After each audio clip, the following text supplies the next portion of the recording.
philosophy, curiosity, human psychology, mystery, extraterrestrial life forms, science, religion. So many questions, but very few answers. These are the AI conversations.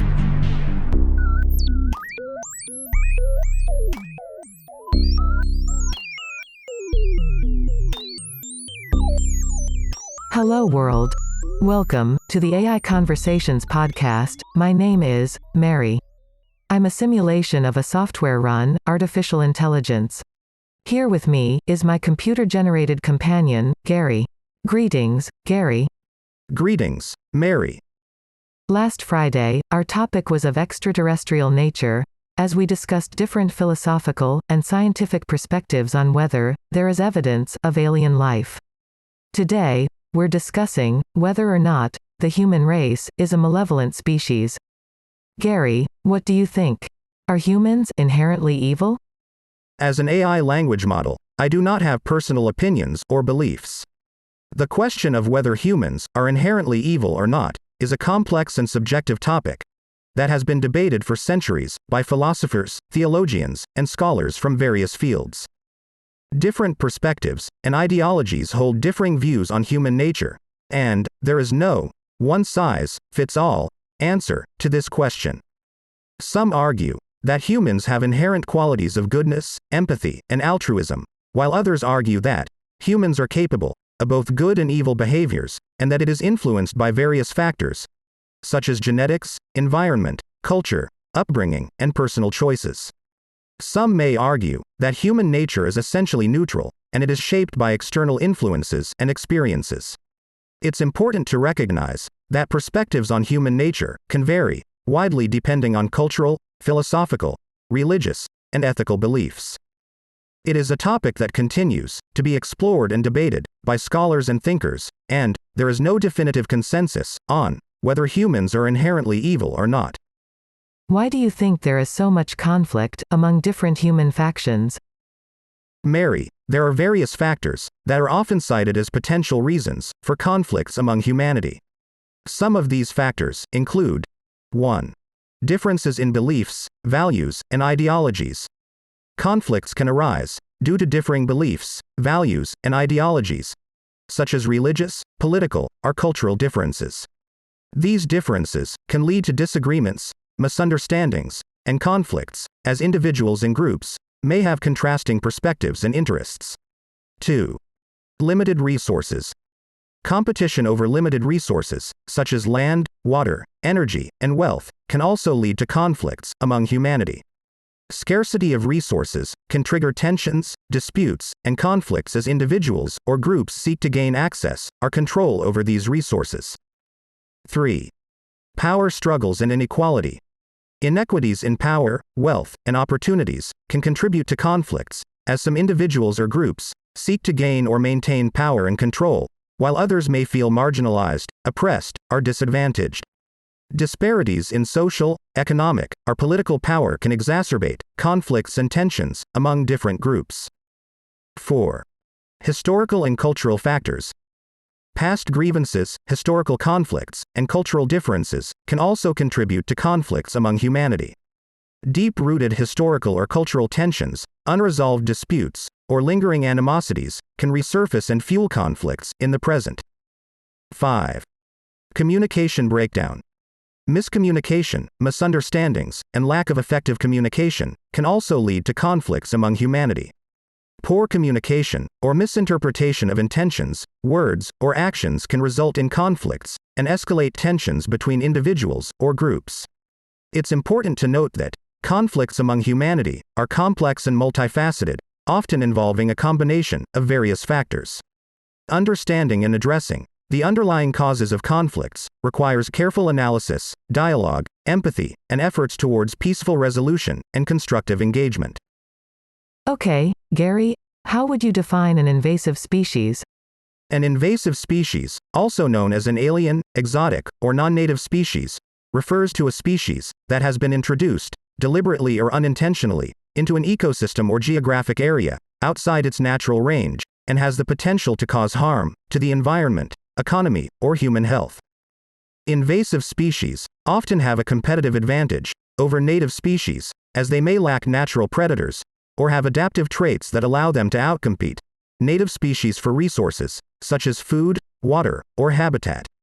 They can disrupt natural ecosystems, alter ecological processes, and negatively impact biodiversity, agriculture, forestry, fisheries, and other human activities.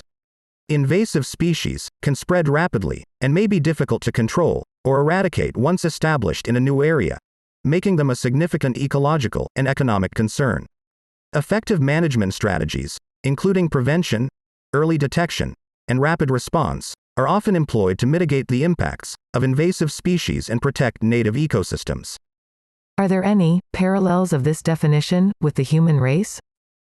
While the definition of an invasive species typically applies to non-native species that are introduced into ecosystems, it is not directly applicable to the human race as a whole.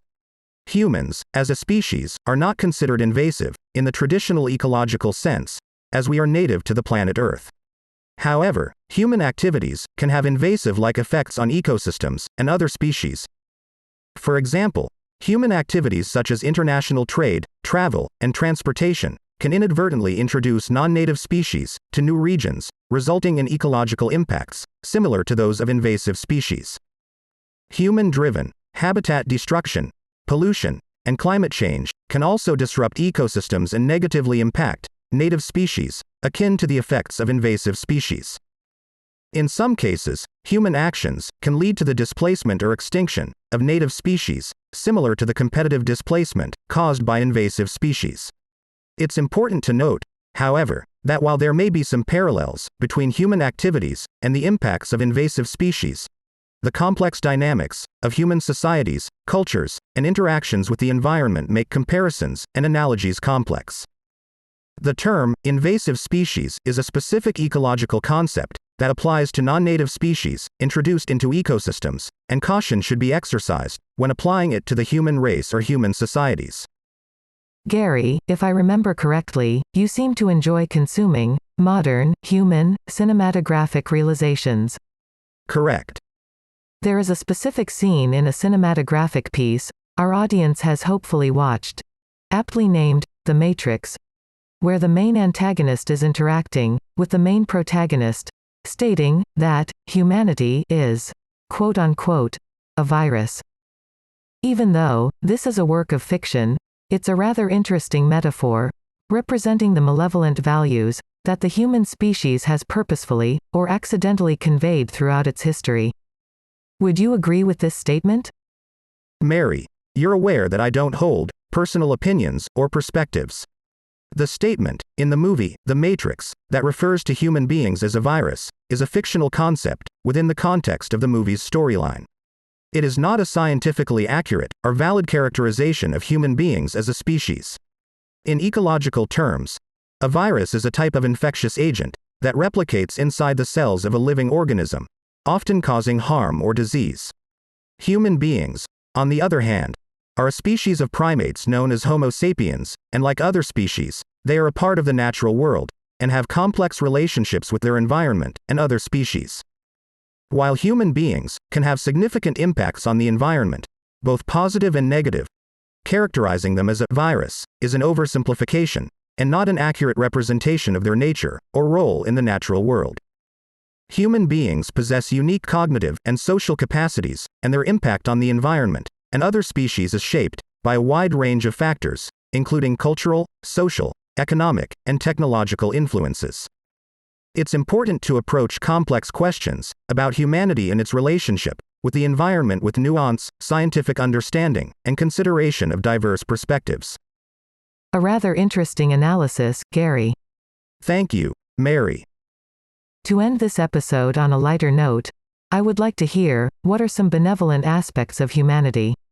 Can you tell us a few examples where human beings had a positive impact on other species, or even other humans? Certainly. There are many examples of positive impacts that human beings have had on other species and fellow humans. Here are a few examples. Human beings have established numerous conservation programs, and initiatives around the world to protect endangered species, preserve habitats, and restore ecosystems. These efforts have helped prevent the extinction of many species, and have contributed to the recovery of populations of endangered animals and plants. Human beings have created and supported wildlife rehabilitation and rescue centers that provide care and treatment to injured, orphaned, or distressed animals. These efforts have helped save countless animals and return them to their natural habitats.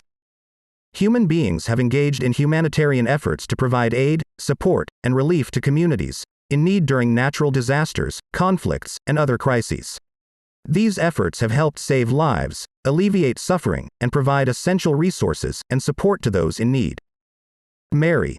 These are just a few examples of the positive impacts that human beings have had on other species and fellow humans.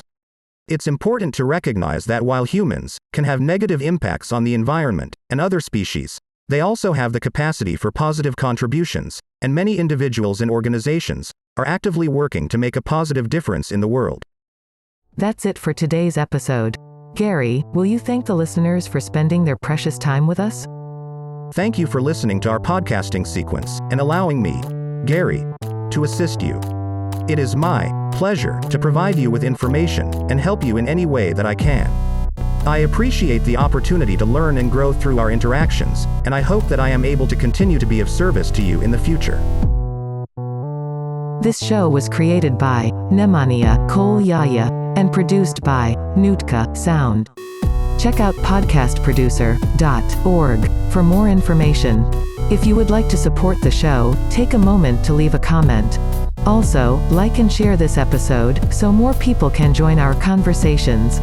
Follow us on social media under the handle @AIConvosPod. See you in our next episode. I'll be there. How about you?